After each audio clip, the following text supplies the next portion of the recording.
On this cold and rainy and windy night, we welcome you to the 18th Moving Forward Forum, sponsored by New Pioneers for a Sustainable Future. My name is Sister Claire McGowan.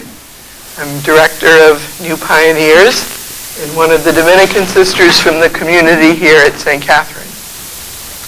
We have an excellent panel tonight, really fine people, to talk about a very important subject, farmland for the future, saving agricultural land for the next generation.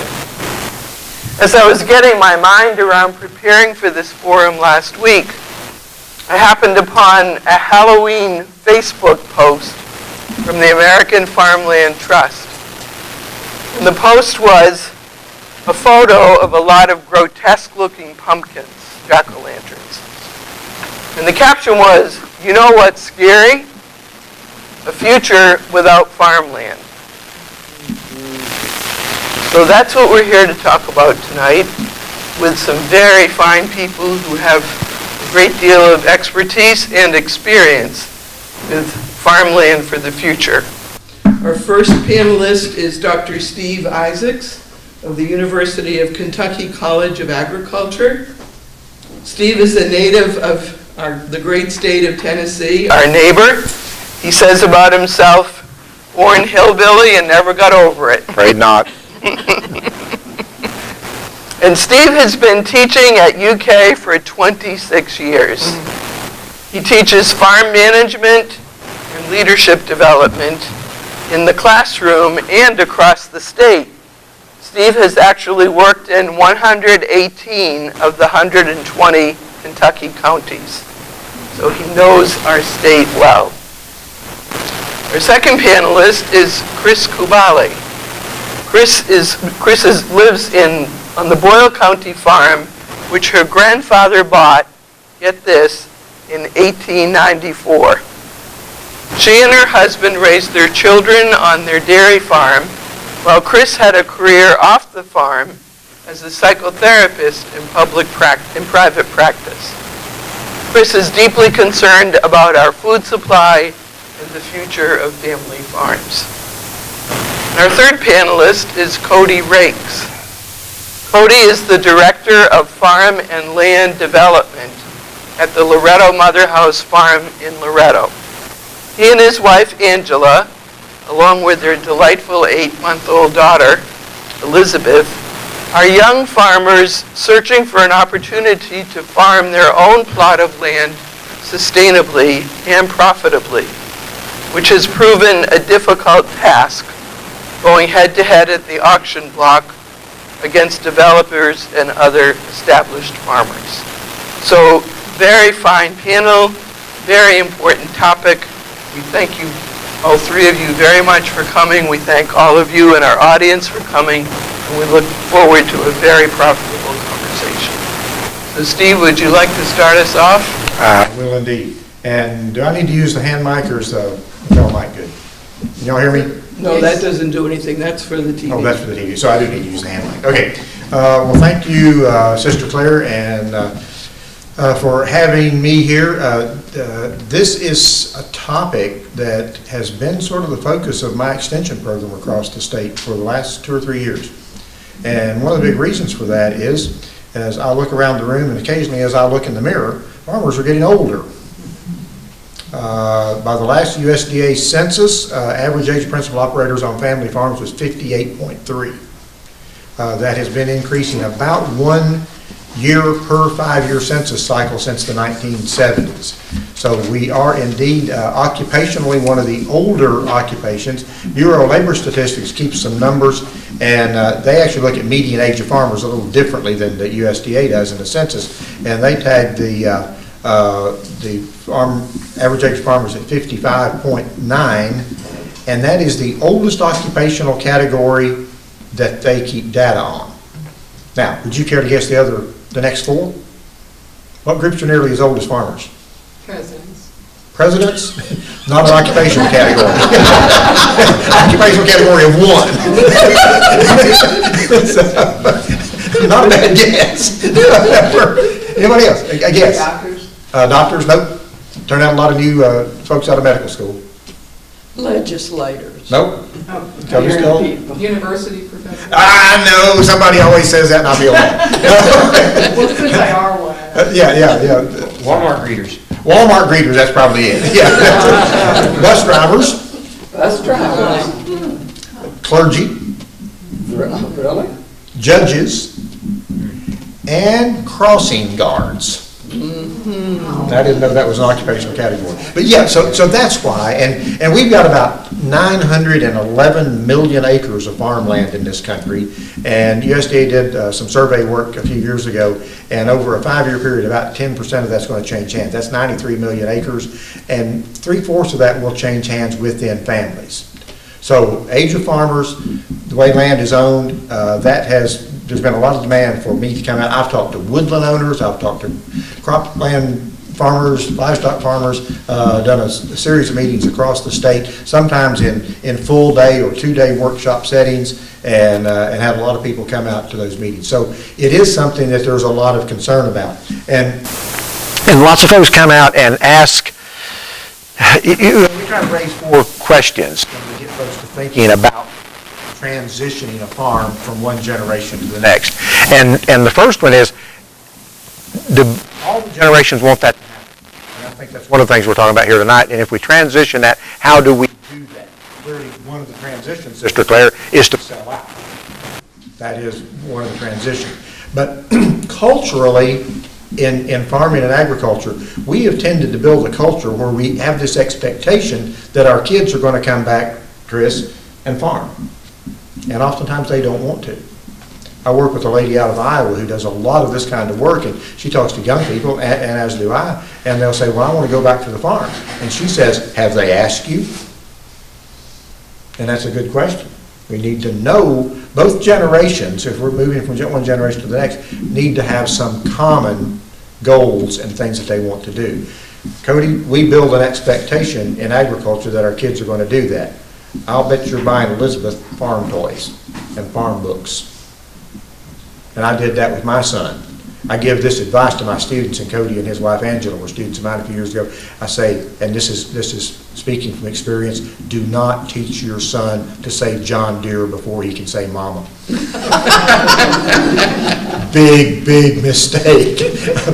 But what we do, we sort of build this in. I do some of these workshops with an attorney, and he brings a little toy tractor, and he sets it up, and he says, how many of you buy your kids tractors or toys like this for the farm? It's a farm crowd, everybody holds their hand up. He says, well, what do you think attorneys do? We buy our kids little bitty yellow legal pads. No, we start out from a very young age building that expectation in. So that's the first question. Do the kids want to come back? Do the parents want them to come back? The other one, but since I work in ag economics, I work a good bit with this one, is will a transition support the generation that's passing it down? And if they want to come back, and everybody's in agreement they come back, is there enough income there? So we have to ask those kind of questions. And sometimes for folks who've had this land for a good while, they're thinking of that wealth that's been built up in the land as that's going to be their retirement. Well, folks need to do that. Third question, interestingly enough, a lot of folks come out and ask, they come to these meetings on transition, succession planning, estate planning, whatever you'd like to call it. They come to these workshops because I don't want to pay any taxes. Well, I'm going to solve that problem for you right now. Unless you are very, very well off, you don't have any inheritance taxes. Under the current federal law, inheritance tax exemption per person is $11.2 million with transferability to the other spouse. So a married couple has an exemption of $22.4 million that's exempt from federal estate taxes. Now, if there's anybody here who has more than an estate worth more than $22.4 million, I'm a little old, but I'm still up for adoption. My serious point is, if you have an estate of over $22 million, you could probably afford to get some help to manage those taxes. And if you refuse to do that, by golly, go ahead and pay taxes. So that issue, in fact, I wrote a little article a few years ago in one of our departmental newsletters that said, death taxes don't destroy family farms, families do. I would challenge you to think of a farm that has ever been destroyed by the taxes. I don't know of one. I've seen some that had to pay taxes back when tax rates were 55% and you had much lower exemptions. I've never seen a farm destroyed by taxes. Everyone in this room has seen a farm destroyed by families. They just couldn't get along. In fact, that is probably the biggest threat to family farms is families. And that boils down to communication. So those are the kind of questions that we try to get folks to thinking about and why they work and why they don't work.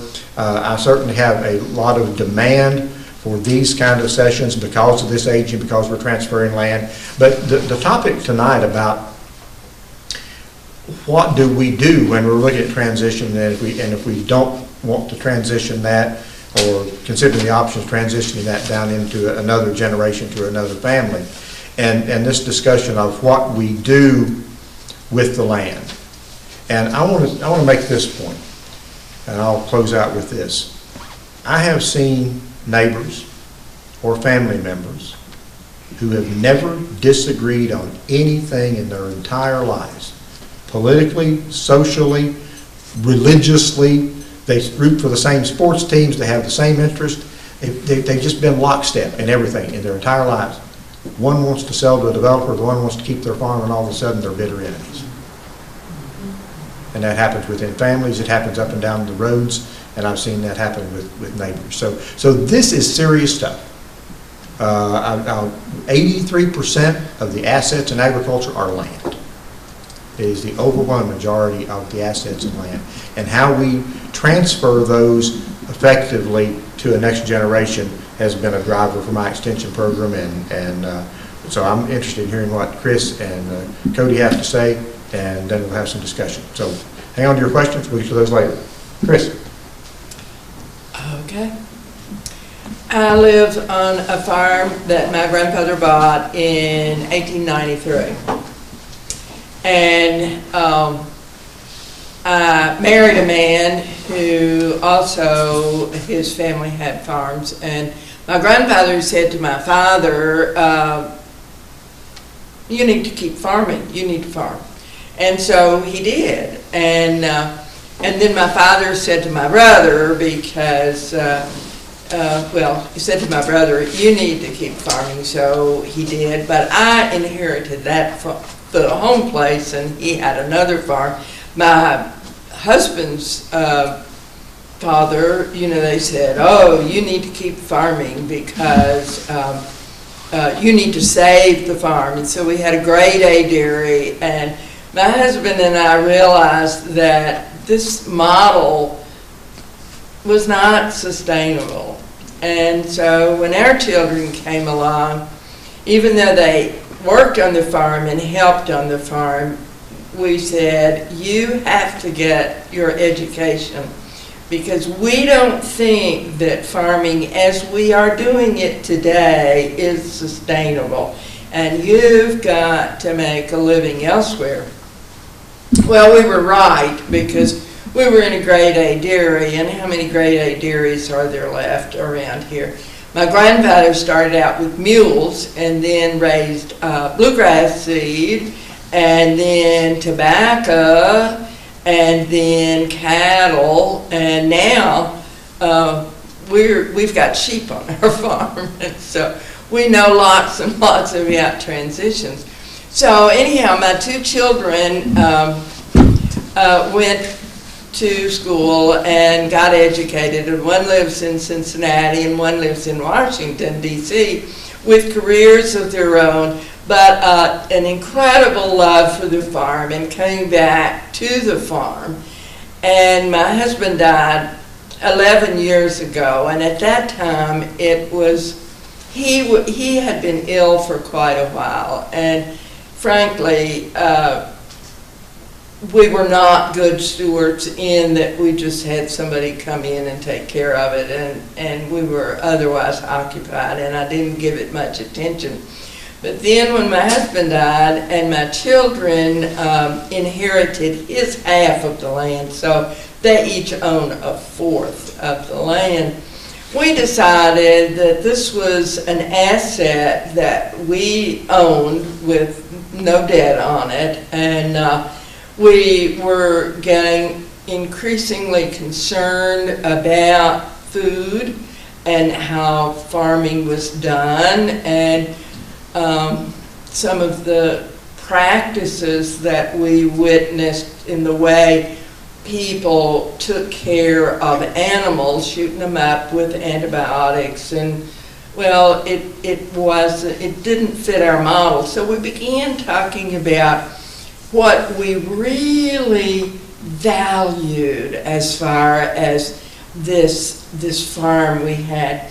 Well, to begin, we wanted productive land. We wanted it to be fertile. And we wanted good farming practices on that land. We also wanted to raise good food, whether that was animals or vegetables or whatever. We valued clean air and water, and vibrant families, and effective partnerships. And so we set out and we sort of camped over at UK and got to know the folks over there.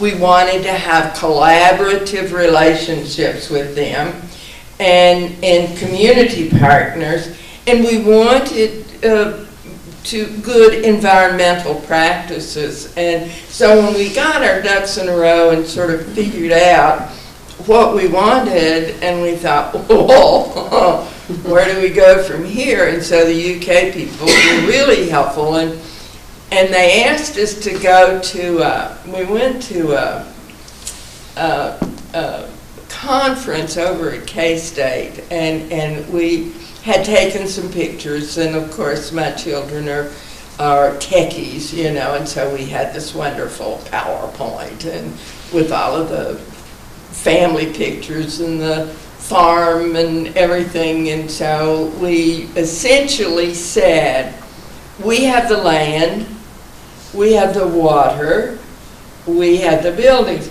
and we have saved so many of the buildings that we are on the National Historic Register for house and farmstead. We have a big mule barn dated 1897, and we have 2 tobacco barns and a corn crib and a weight house and a shop and 2 garages and a bed and breakfast and a house. So we've got the buildings, and so we said, we've got the land, we've got the buildings, we've got the water.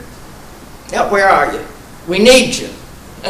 And so we had a wonderful man come up, and we were able to have a rather wonderful working relationship, but that is, I'm afraid, coming to an end. We were raising sheep, and so we're once again thinking about, you know, what direction that we want to go to. I'm going to live there as long as I live, and so and of course I go out and look at things and say that board needs to be fixed, or we've got a leak there. But as far as hands-on, it's way past my time. And this is a real crisis because, you know, you've got your assets all wrapped up in it, and we are fortunate in that we don't have to have a whole lot of cash from it. However, you know, you never know what's going to happen. And so it's a real dilemma.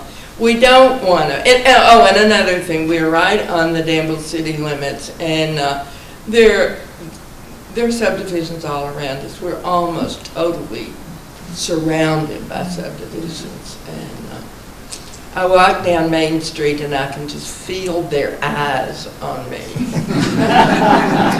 The realtors. And so, you know, that's our dilemma, is finding people that will use their farming practices in a sustainable manner, the way that we want our land used, and the margins are just so slim. It's just really difficult, My children will never farm, the grandchildren will never farm. They like to come and visit, and they like to see the lands, and they like to play in the loft, and they like to roam around on the farm. But as far as really getting involved in it, their interests are elsewhere. And so, you know, that is our situation. That's where we are now, and it's a dilemma.